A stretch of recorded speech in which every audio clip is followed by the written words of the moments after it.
Peter.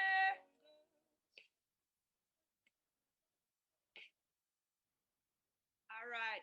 So let's boogie. Welcome to day 2 of ethnic studies. I want to just say, y'all, I have other work and I have a life outside of this class, or so I like to pretend. But when I was reading all of your thoughts and feedbacks and discussions, like I could not stop obsessing over this class and like talking about you all, and then like finding like more resources that I'm excited to share with you based on kind of like some of your questions and like your interests. And I just was like, oh my gosh, like BTW, you still have some deliverables for your other school positions. Like you need to remember to do your other job. So anyway, so I both thank you and quit being so lovable. Okay, please. And great, cool. All right, so hopefully you got a chance to have a peruse of your brilliant friends' contributions. And did I make myself laugh this morning with, hold on, where did I put it? Where did I put it? Sometimes you gotta laugh at your own jokes, you know? Oh, BT Dubs, you should also know major crush on Angela Bassett. She's mine. So, okay. Yeah, went a little heavy on the memes this morning, but did I quote RuPaul? You know I did. Good morning to you. Also, good morning. All right, so really great job on navigating async, by the way. The success rate of our async was super duper.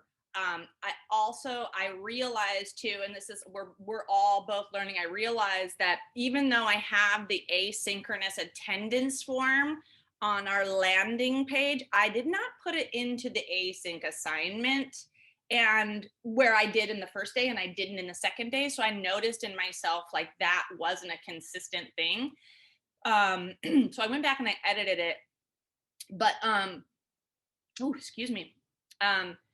One of the things that we'll want to do is, regardless, so not all of our async activities are going to be graded, right? Like we don't have to grade every little thing. Like we're going to constantly be learning.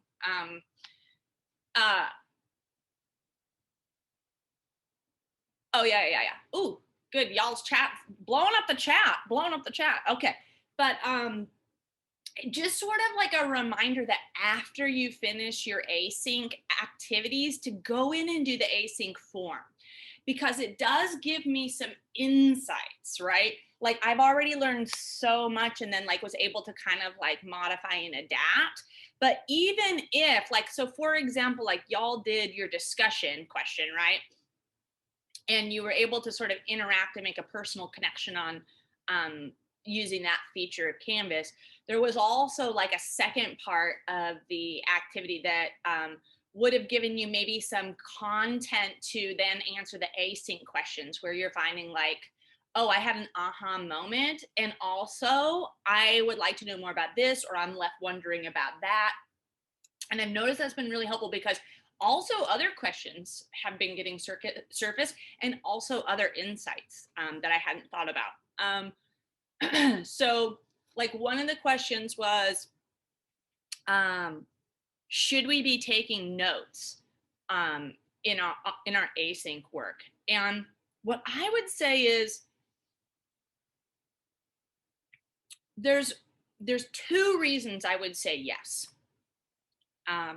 One is the actual role of kinesthetic engagement with content. So if we're moving our body and we're engaging with the content from multiple perspectives, right? Because a lot of you spoke about the ability to develop multiple perspectives.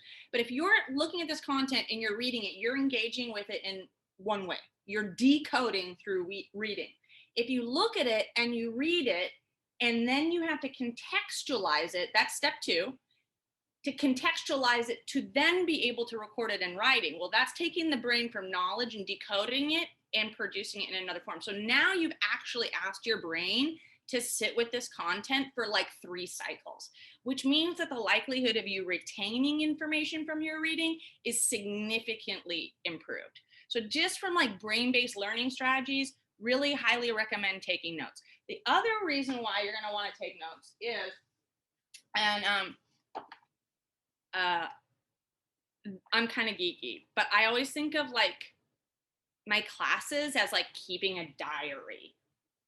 So as you're going through this, as you're working on some of these, and some of the essential questions are asking you for points of reflection or personal connection, it will be very interesting to go back through your diary at the end of the semester to look at how you have grown, because we don't notice change in the moment, right? Because we adapt and we orient.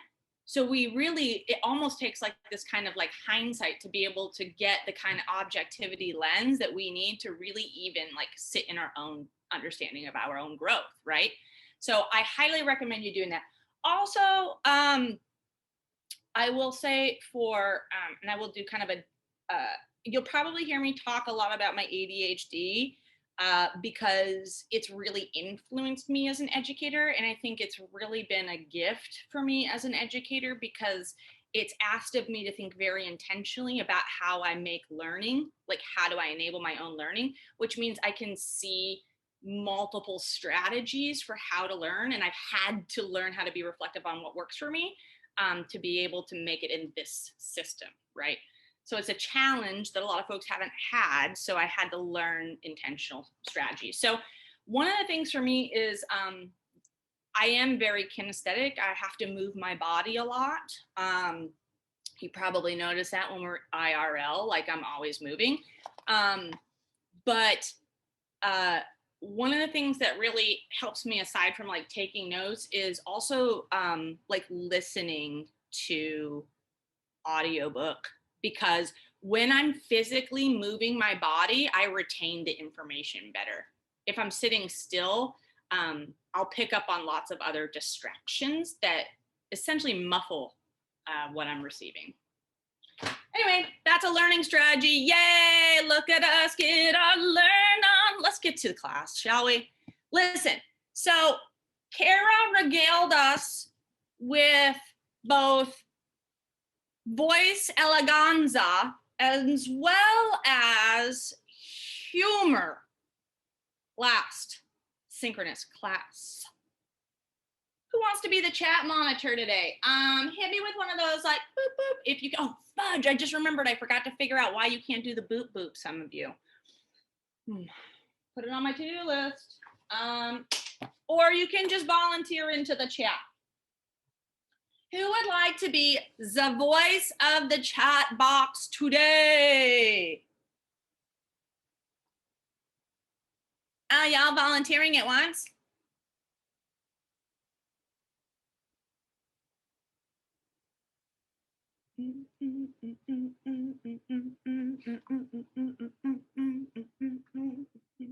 Let's practice. I'm sorry. I feel like, you know what we're going to need to do? I think we just need to do this really quick. Thank you, Rue. I do need that encouragement from you right now, because I feel like my team forgot about our protocols and engagements, which, just a quick refresher, we're going to embrace that vulnerability, right? We're going to be willing to try things that we wouldn't have. We are going to stay committed. We're going to listen to understand. We're going to honor our space and feel like we are responsible for the experience of our peers, because guess what? You are. So holler at me in that chat, please. Who would like to be the voice of the chat box? I can do it. Awesome. Was that Serena? Yep. Oh, my savior. By the way, I might be keeping a list of everybody who's doing chat box stuff, so y'all gonna get a turn eventually. All right, Thank you, Serena, for volunteering. I deeply appreciate it. Let's go on over here. And here's what's up. You had a reading on Wednesday, February 3rd. You read about like kind of a comparison and contrast of multicultural ed and ethnic studies, and talked about kind of some principles and also outcomes, like what do we notice occurs. And I did hyperlink in the reading, and so it's right there underlined. Remember, just kind of a good habit of practice as you're coming to class is that in our course modules will be the week titled, and then of course the first link will be to our slide deck with the same title as the week, and so that will be the norm. And so as you're showing up to class, sort of pulling up the slide deck in a different tab will be really helpful for you, because then you'll have access to all the resources hyperlinked in, and you'll have access to be able to read the slides. I usually don't put as much written content on slides, but considering we're in distance learning, I think it's a good strategy to ensure that all the information is getting put out there. So as you're pulling up page 16, what you'll notice is it highlights 5 key student outcomes that occur both in multicultural education and ethnic studies. So what stood out to you in this reading and why? What stood out to you in this reading and why? It might be one of the key outcomes. It might be something that you read earlier.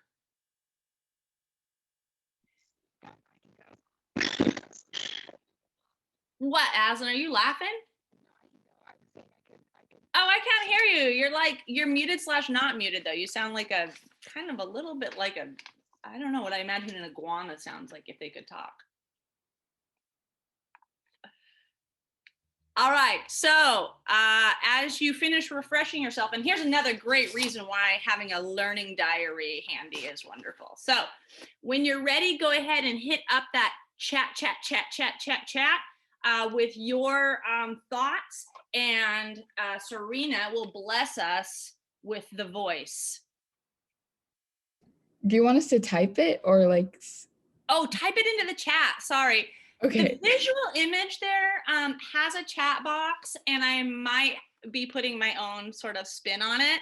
But I'm like, hit up the chat box. You know what I mean? Like, let's get some ideas out there. So it's just kind of one strategy to make sure that everybody gets a chance to share when in this kind of digital learning model, like it slows things down if we do like it's all chunky. It's like, raise your hand. Oh crap, I can't see anybody, you know?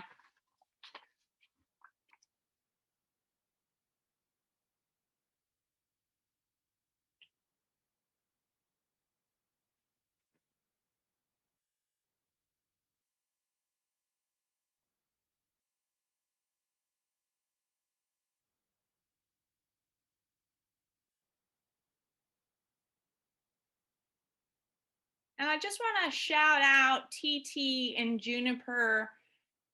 Thank you. And Lex and Weiwei and Peter and Ella and Christy. I'm like really appreciating the camera on action. It really does help me get to know you better.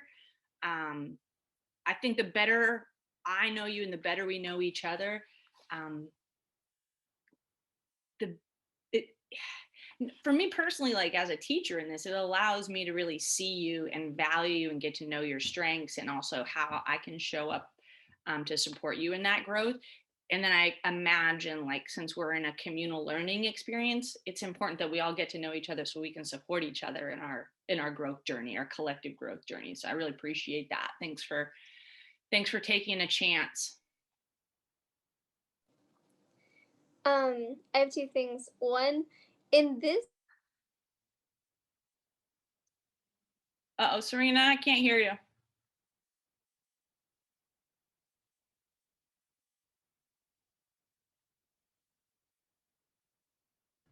I think trying to say that that I think she was just trying to read the In teacher's case, responses. What's that? yeah, I think it's sometimes I have to turn my video off when I'm having an unstable internet connection. So totally understand. In the interim, I'm going to shout it out from the chat box. We've got decolonization is not only the act of removing the colonizer, but also empowering those who we've oppressed. Ella, thank you so much. TT, one of the student outcomes was respectful engagement with diverse people, which I think all of us can always seek ways to improve on. Absolutely. Intentionally learning about and developing empathy within and communicating with people who differ from themselves across multiple lines of difference. Yes, intersectionality to the front right there. Oh, Ella added another one. Yeah. And Fox says, what stood out to me was the pushback, right? Like, oh, what? Like, why are people hating on something that obviously has continued to produce awesome results? And my follow-up question to Foxy was, and her thing was, why do you think? And she had a very good response to that. And I think we'll continue to work on that or talk about that as a class. It was interesting to read about having diverse teachers, specifically the same race as you, apparently help students learn better, relate to culture, and perform better in schools. I never had to think about that because I'm white and so are most of my teachers. Y'all, I have, let's see, man, I actually don't even know how many years of college I've taken. I have a master's plus 65, which is essentially more than a doctorate in credits. I never had a Black teacher, let alone a Black female teacher, until last year in my principal program at Lewis and Clark. So what it makes me wonder is if you never, so we have a problem in education, okay? We have a problem in education that 85% of the teacher workforce is white. 85% of the teacher workforce nationally is white. Portland mirrors that. And yet, I want to say it's something like 40, somewhere between 45 to 60% of our student population are of global majority.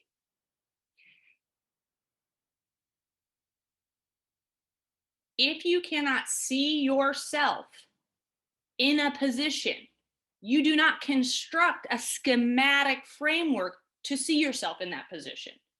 So it's a self-fulfilling prophecy, right? So we wonder why there are not more teachers of color in our field, and yet we don't stop to analyze the system of education and how it has marginalized students of color, how it has been an unwelcoming environment, and how students of color have never seen themselves, likely, statistically speaking, have not seen themselves represented in teacher or administrator roles.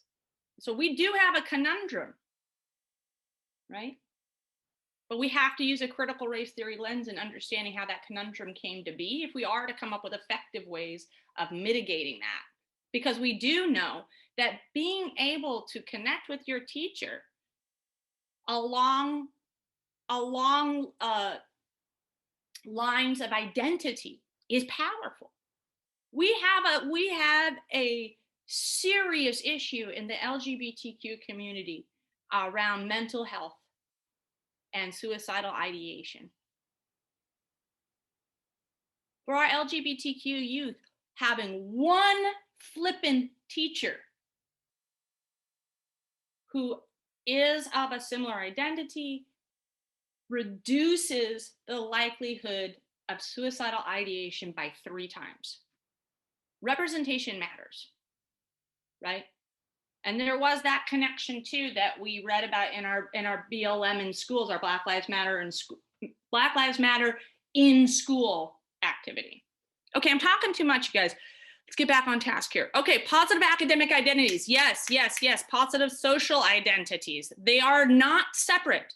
Okay, white supremacy culture oftentimes looks at things in a binary way. That's part of its operational framework, either or thinking. It is not. You cannot support the academic and the intellectual without also understanding the social construction.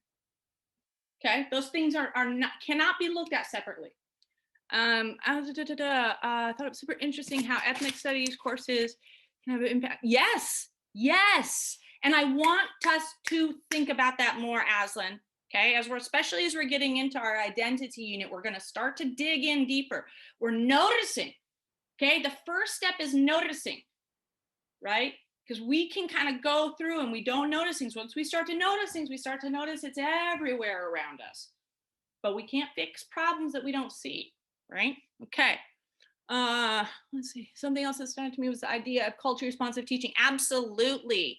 And Lex, it was so interesting with regard to culturally responsive teaching. Somebody had said, oh man, we have a lot of students in this class, which I'm really stoked on, but it does mean like I've read like 67 entries from you all. And now I'm kind of like, they're already starting to like, wait, who was it that said that? Somebody had written about what are some culturally responsive strategies that we use in this class. And I thought to myself, how funny that was, the timing of that, because right before reading that question, I had to fill out this survey from PPS about this training that I'm doing. And it's essentially like a pre-assessment, but it's so funny because they're like, dude, like no joke. They're like, we want you to pre-assess where you're at in like your racial equity work so that by the end of this, you can like go back and reflect. Cool, love it, love it, love it. But do you know how they offered me that? In a digital survey form that literally once I submitted it, at the end, you know how your end page pops up? It's like, your score is 0 out of 0. And I was just like think about the structures, right? What are the structures?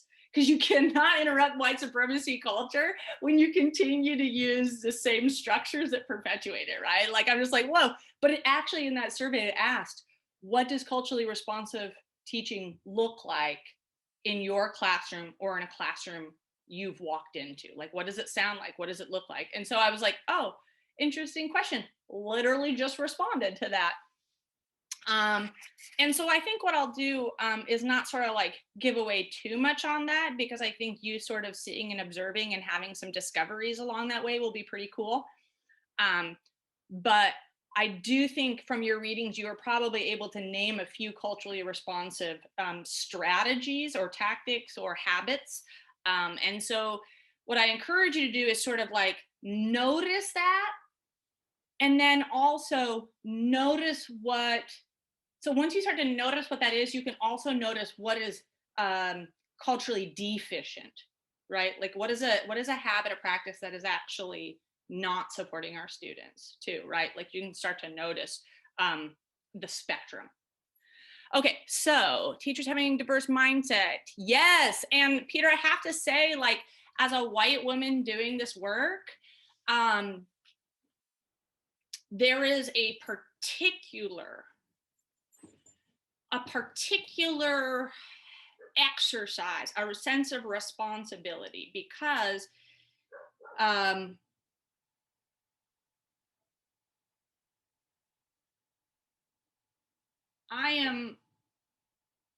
this class needs to be here. And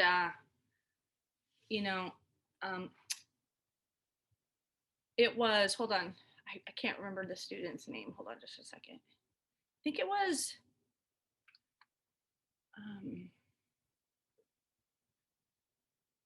is it Minar? Minar, was it you who I left that long video for, and I was like, why I got into teaching ethnic studies, and then the internet cut out? Yeah, that was me. Yeah.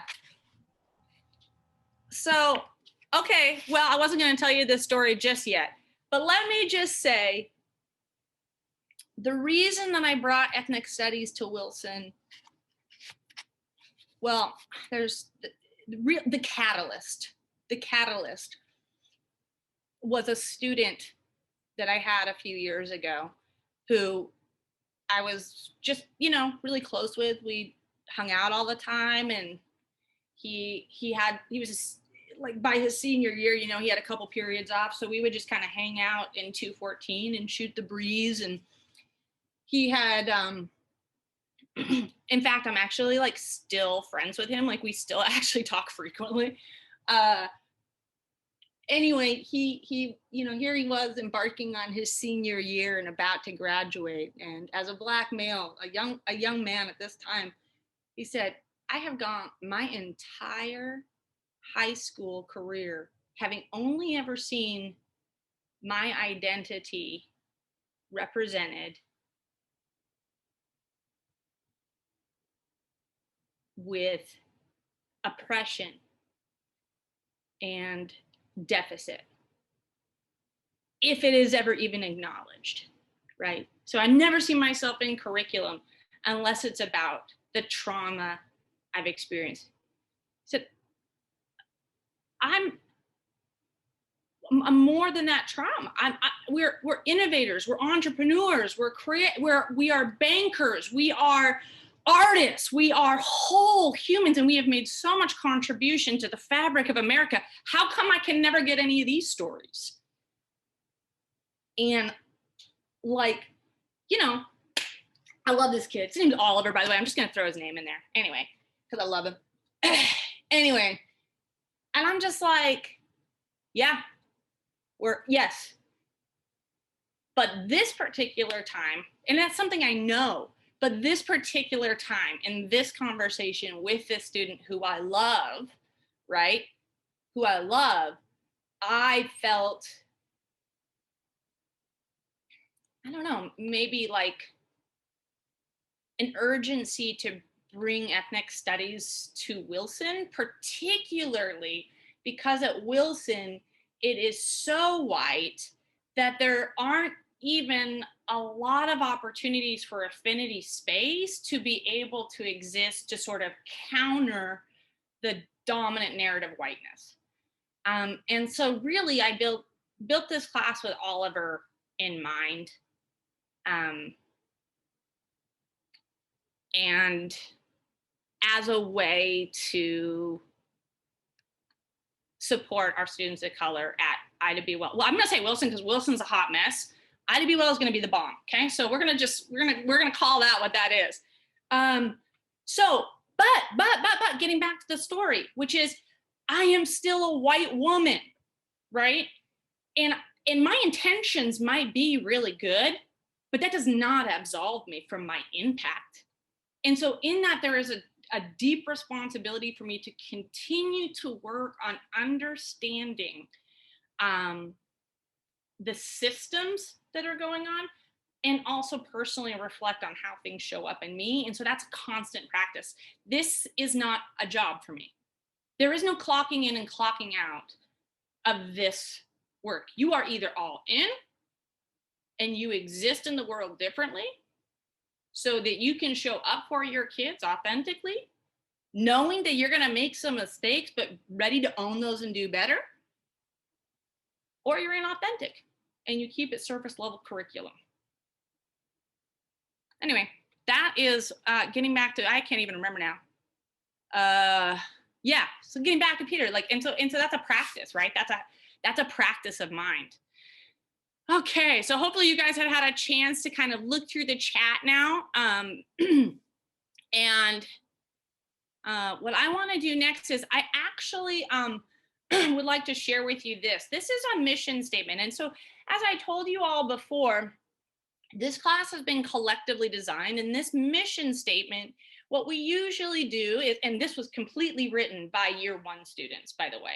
Year one students wrote this. I played no role in that. And then year two, like, looks at the mission and says, where do we want to make edits or changes, or how do we feel about this? And so working on our mission and our vision is usually an activity we do in our identity unit. but to really, really work on the mission and your own personal vision for this class takes time, right? To do that with authenticity, right? And again, like this is one of those moments where it's like the work is long and is not bound by linear time, right? And we exist in a system that's using linear time. So having said that, I'd love to just share with you, would have been year one meets year two's definition or mission statement for ethnic studies. Ethnic studies is a project-based exploration shaped by all of those in the classroom, meant to humanize, empower, and liberate students by honoring the histories and perspectives of marginalized races, ethnicities, and cultures. Equipped with multiple perspectives, ethnic studies students will analyze systems of oppression and promote solidarity, resistance, and social change. Ethnic studies encourages all students to become active participants and critical thinkers within American society. So our next activity, what I want us to do is in really sort of like thinking about mission and vision. One of the great, we are in a time right now that has such a beautiful and an incredibly well organized resistance, empowerment, and liberation movement. And that is the Black Lives Matter movement. You are living in history right now. And what has transpired based on this intersectionally led movement is additional sort of spin-off movements where they're taking the principles and using it within the lens. And so one of those is the Black Lives Matter in schools. So it's utilizing the 13 principles of the Black Lives Matter movement, and it's applying that lens into what does that look like in schools, right? Because we know that that these systems have individual roles that they play, but they're institutionalized. And school is one of our major institutions. So what I'd like to ask you to do right now, and again, if you have this open, you can just click on the hyperlink. It is the 13 guiding principles. Just really quickly refreshing your mind, because I know you read it yesterday and like life happens, but just really quickly having a look over those with this essential question in mind. How can the holistic value of these principles help us build community within our ethnic studies class? And I'd like to ask Wei Wei, if you wouldn't mind, would you please read the definition of holistic, just so that we're all on the same page, because I know that word can be used in different ways. Uh-oh, you just unmuted and then muted yourself again. Huh. Hey, you're muted. Is it on the It's on the checking in slide. Yeah, it's in black, third paragraph. Oh, characterized by comprehension of the parts of something as intimately interconnected and what did I say? Explicable. Oh, explicable only by reference to the whole. Awesome. And don't you love it when somebody gives you a definition that is also like, well, let me unpack like 17 words in that definition. So Wei Wei, thank you so much, because this is actually like, we use holistic a lot, like holistic medicine or blah, blah, blah. I want to be really, really clear what I mean, which is to say that it actually, again, sort of thinking, challenging binary thinking, which is either or two individual pieces coming together. What this is saying is that it's actually a series of parts that are so intimately connected that they aren't actually seen as individual components, but rather something of a group. And so hopefully you have those 13 principles up. And then what I'd like us to do is to actually get into some breakout rooms right now and talk a little bit about that essential question. So how can these holistic values help us as ethnic studies, help us build community within our space. And so we'll follow the same protocols as last class period, which is the first thing we'll do is, and I'm going to put you into the same breakout groups as last time, although I do have a couple new students, so I'm going to go ahead and make sure they're in breakout room with you. And so if you do have a new student in your breakout room, do make sure to welcome them in and say your names and all that good stuff. Once you have established the roles, and oh, I should say this, what we want to do is we want to continue to try on new roles, right? So if you were one role last time, switch it up, practice something new. So once you've established those roles, I want the facilitator to guide the conversation, making sure that everybody in your group gets a chance to share, while the scribe is taking notes in the Google Doc. And then so the Google Doc, what we'll do is in that little title for the Google Doc, you can just name it your breakout room. And orator, make sure you are working intimately with the scribe. And I'm sure probably the scribe will end up like making the Google Doc, everybody like share your emails in or blah, whatever. Or add to the one that you did last time. And then, so then orator will give us the debrief when we come back together as a large group, okay? Any questions on this activity? And new folks, I know that you're like, oh, cool, great. So you're reviewing stuff, but I've never heard it. Don't worry, your team will help you, okay? They'll invite you in and walk you through. We have, I like really kind of like consistent practices, because I think it's really, I think it enables the kind of safety and access that we want in this class. So, okay, y'all ready to party? Y'all got your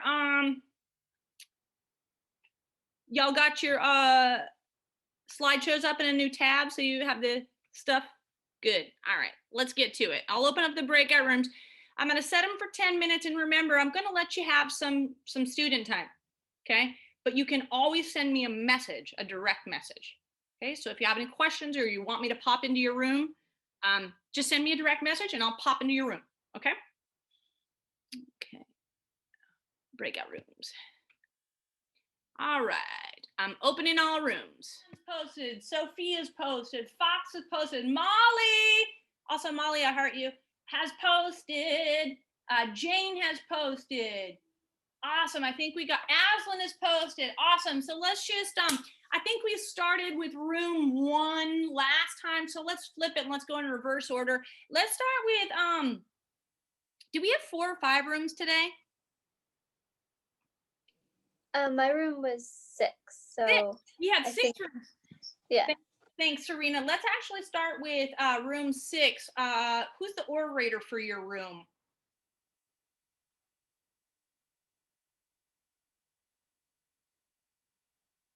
Who's room 6 orator? Oh, that was me. Sorry. Oh, no worries. Here, let me pull up the doc real quick. Yeah, no worries. So hey, we said you. I didn't see your face, and I only got the S. Hold on, do you want Spence. me to turn on the camera? I want to see your face. I miss you. All right. Oh, and I gotta move these things around. There we go.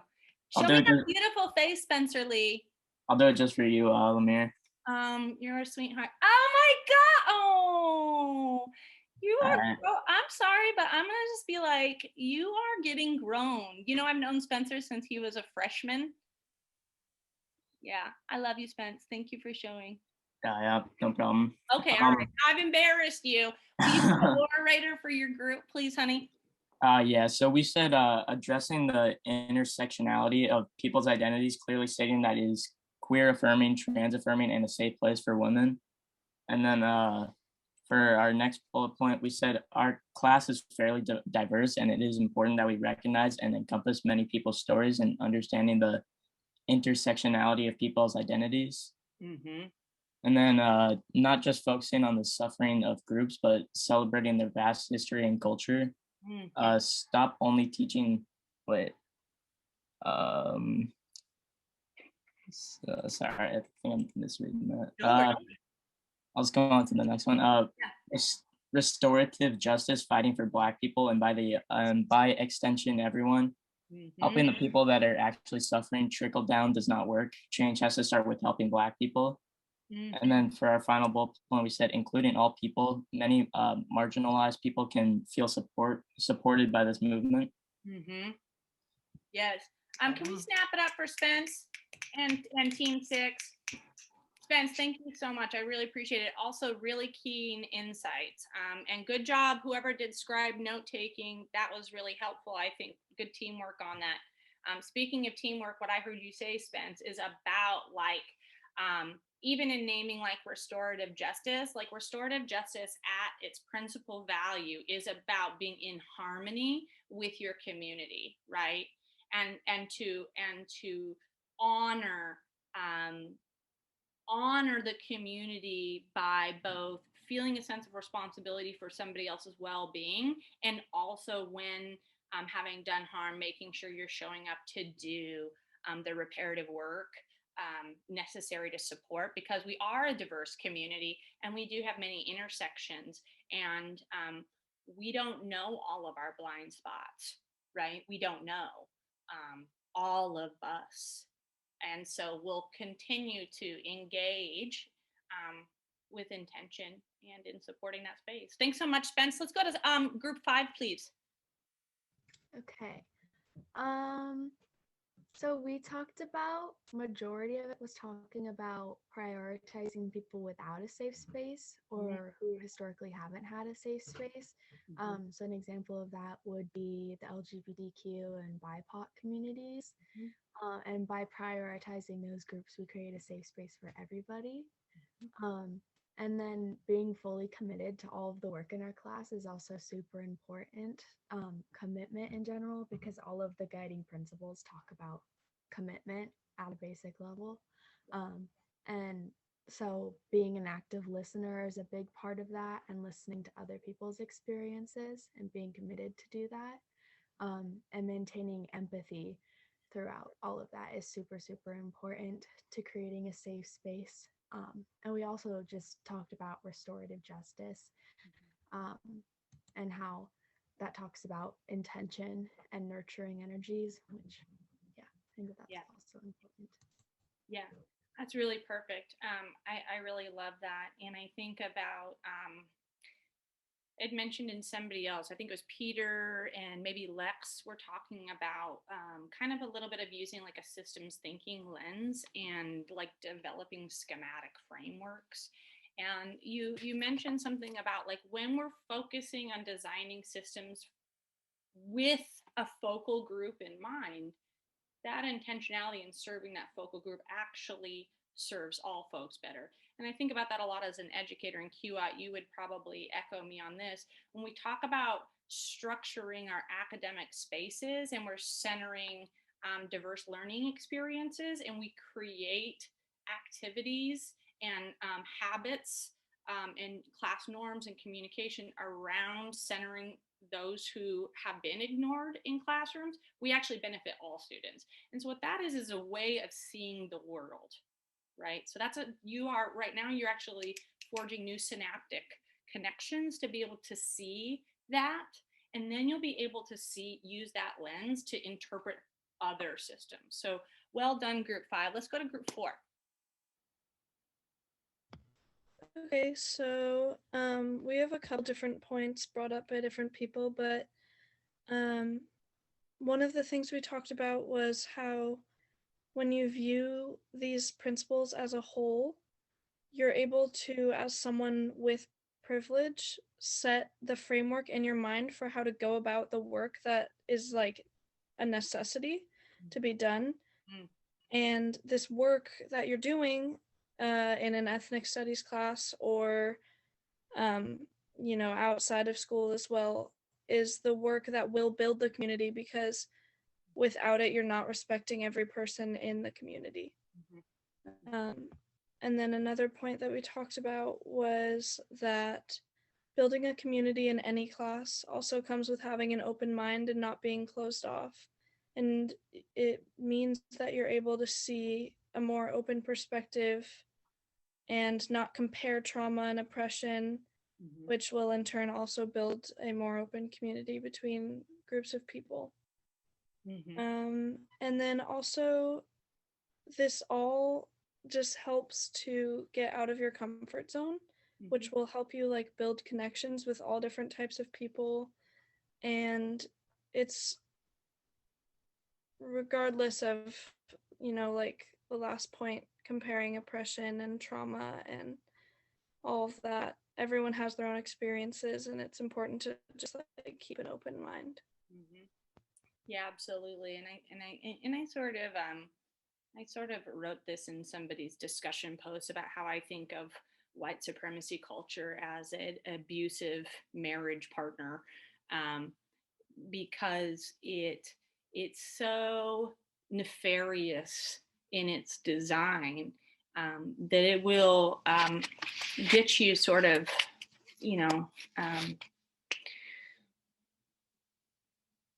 second guessing yourself on stuff. Hold on just a second. I was just trying to remember which student I was writing to, and I was going to connect it to back. What was the very last bullet point you just said, Jane? The last one was that without comparing like trauma and oppression, we're all able to keep an open mind.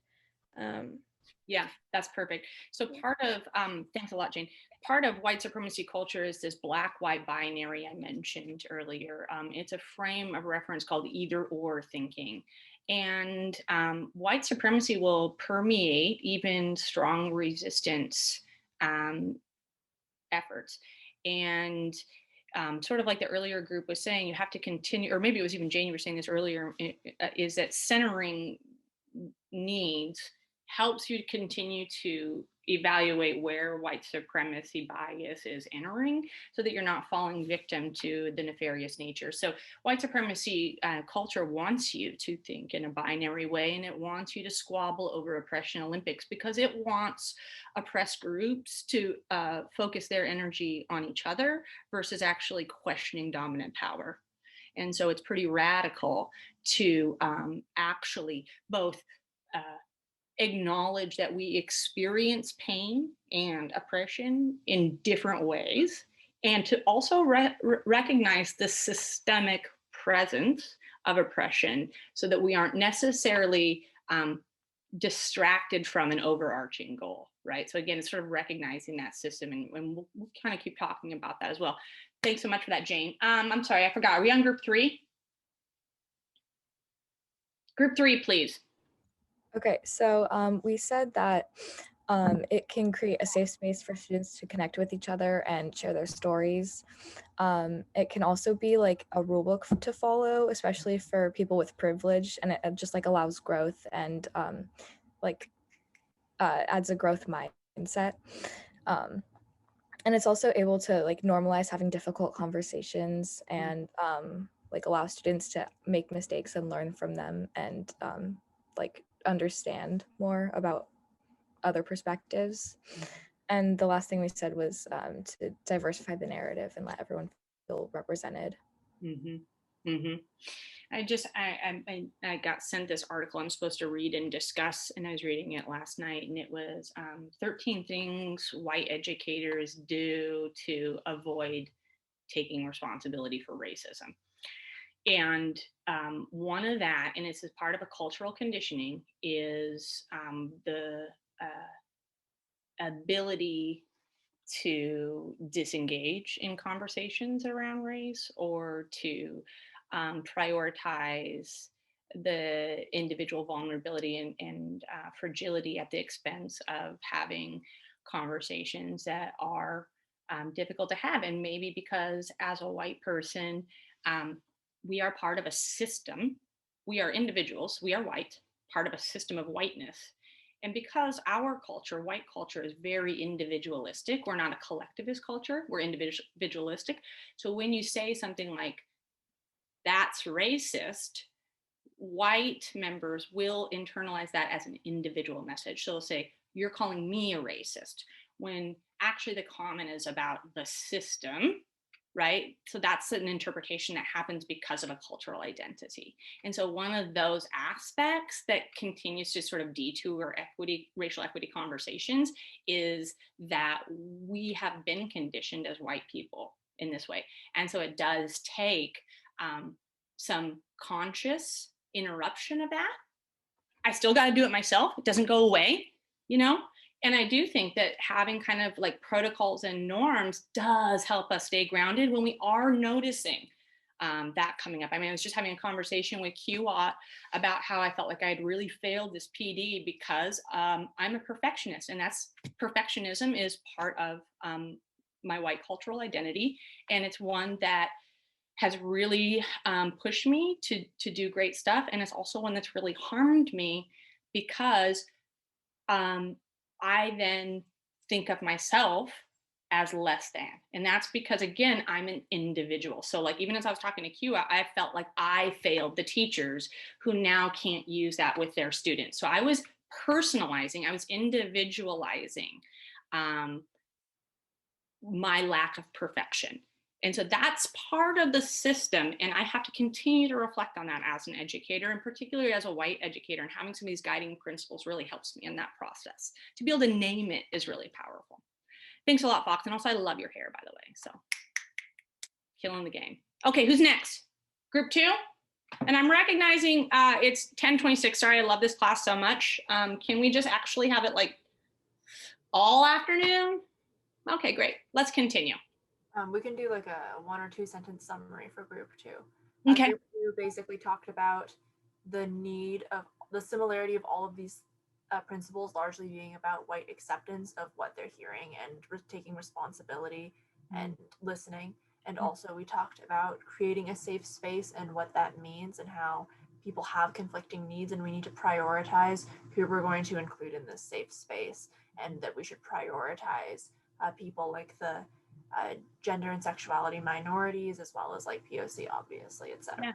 Yeah, I think there's really also, and so something you bring up, and you might not have said this, but it makes me think of the power of even having affinity space, even in a class like this, and that there will be some activities. There will be some activities where it actually really makes a lot more sense to work in affinity group, and so we might use the breakout room space, but in affinity. So thanks so much, Carrie. You did a great job. Let's go to room number 1, please. Yeah, so we talked about a lot of similar things as other groups, but we also just really appreciated the intersectionality in the guiding principles, especially highlighting, being queer affirming and what was the other one? Queer affirming and trans affirming, because even within the Black community, there are smaller communities, and that's super important to highlight.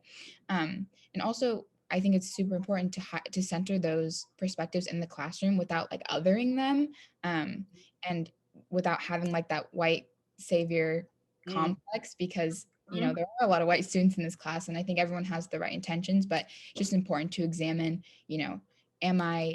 while my intentions may be in the right place, am I contributing to these oppressive systems? And fostering a space in our classroom that where we're able to call each other in. And it's not, I don't really view it as calling each other out.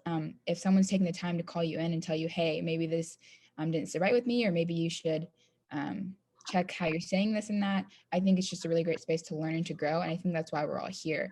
So not sugarcoating things and being okay with calling each other in and learning and growing, because I don't think we would be taking this class if we didn't want to do that. And then also like the other thing that we talked about was this class, I think, really focuses on stepping away from the structure of other classes that are centered around Eurocentric practices and white supremacy culture. And that can feel uncomfortable sometimes, but it's super important, especially with the content of this class. So again, just being comfortable with, or even sitting in that discomfort and knowing that it's a part of growth and change and stepping away from white supremacy culture. Really appreciate that, Aslan. I want to respect your time. I'd love to say a couple more things. So if you can stay on the call, I would really deeply appreciate it. Number one, and I'll kind of go like in order, time order. Number one, I really appreciate naming white savior complex. And I know personally that's something I need to continue to reflect on, especially as a white educator who is at the helm of an ethnic studies class, right? So there is a call to action for me to continue to be reflective and make sure I'm in integrity with this work. The other thing, hold on just a second. Crap. You said, what was the second bullet point? I kind of was just talking about how I actually don't remember. Maybe like stepping away from. Oh, yes. Thank you. Okay, sure. Yeah. The systems, and that we're actually doing things that are a little bit different than the norm systems. And I had responded to somebody else, either in discussion or whatnot, that white supremacy culture is very interesting. And so I'm gonna speak to this for a moment from a white person's lens. And so I'm speaking to other white folks, or other white folks, or folks who identify with this white cultural value on the call, which is we have a lot of work to do to be able to identify and name privilege, both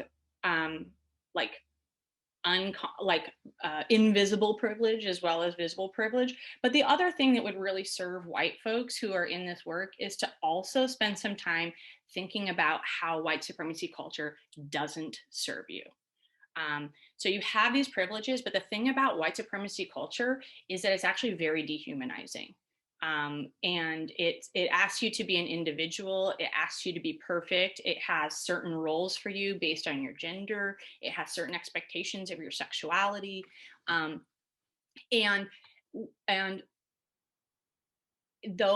what's so ironic about this, and so if you've taken my marketing class, and we talk about needs, and I know Maslow kind of gets credit for the hierarchy of needs, and then he also says they're not a hierarchy, they're all needs, but those are human needs. We need to feel love and belonging.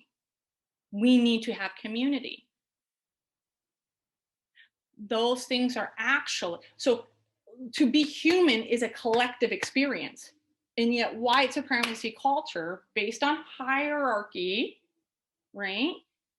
And individualism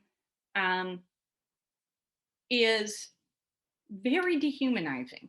And so there are really ways that we have been so harmed. And I think that's why you see so much rage come out of white people. Because if you're not tending to your humanity, you're raging out and doing some just really traumatic stuff, because hurt people, right? I think about that. And I think sometimes, particularly as white people in this work, we think, and it kind of gets back to what you were saying too, Aslan, in like a white savior, you also deserve to save yourself from the tyranny of this. It doesn't serve. It serves very few people. And so when we think about doing this work, we need to remember, we are serving other folks, but we are also then collectively serving ourselves, right? Because your well-being is intrinsically tied to my well-being as humans in this experience together. Okay, that's mushy. There was something else you said. Oh yeah, also you had talked about intersectionality and centering like queer and trans voices. And I think that that's another thing that we're gonna notice too when we start to look at systems of oppression. Even within minoritized groups, we'll tend to see systems of oppression reemerge and just take different forms, because those are systemic ways of doing things. And we've internalized a lot of those.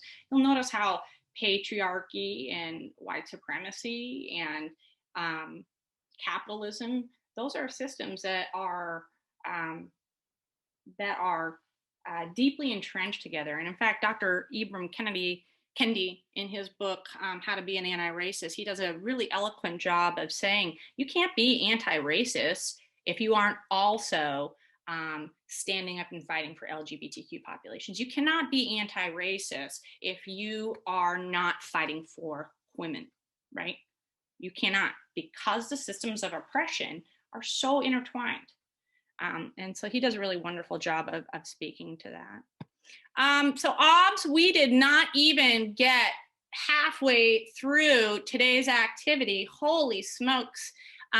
So what I'm gonna do is I will go ahead and take the content from these slides and we'll shift it over. One of the things you can have just to know is that I will have all materials for the week posted by Sunday evening. So that will be all synchronous and asynchronous, and it will look identical to this week. So your module will be titled by next week. You'll have your slide deck with all resources in order, right? It'll just kind of go down. So you can kind of follow along. It'll be all there. And so anyway, that's just what you can expect. And that will allow, I know some of you work, so if you do like work on a Wednesday or whatever, you can then make shifts in your plan for the week to be able to figure out how it fits in for you. Just remember to fill out your async activities, because I use that spreadsheet to go in and do my attendance. Anyway, that's all I have. You guys really rock. I love this class. I kind of hate that we have to wait until Tuesday to see each other again. Maybe we should do you guys want to do like small group stuff during our async?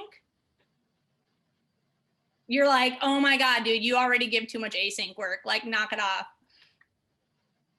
Oh, speaking of giving too much work, will you all also give me feedback to let me know if my guesstimates for time it takes to do async work are close? I don't want to. I know we have a certain amount of time, and I'm thinking, oh, I think we'll get through it. But like, obviously, like I thought we'd get through today's lesson, and we didn't, right? So I'm not. Sometimes I'm on, sometimes I'm off. Thanks, Wei Wei. Thank you. I can see y'all's head bobbing. I thank you so much. And Christy Jackson, you rock. You rock my socks. Oh, wait, Thank I have you. slippers on. Have a good weekend. Thank you. You too, honey. Hey, Lex, Thank you. I like your skeleton in the background, BT Dubs. Thank you. I like him too. His name's Carl. Oh, Carl? Awesome. Yeah. We're going to have to give Carl his own Canvas login so he can join us. I mean, he's not a big talker, but he's a good listener. Yeah, I know. Anyway, All right, Lex. You have a great weekend, okay? Have a good weekend. All right, bye.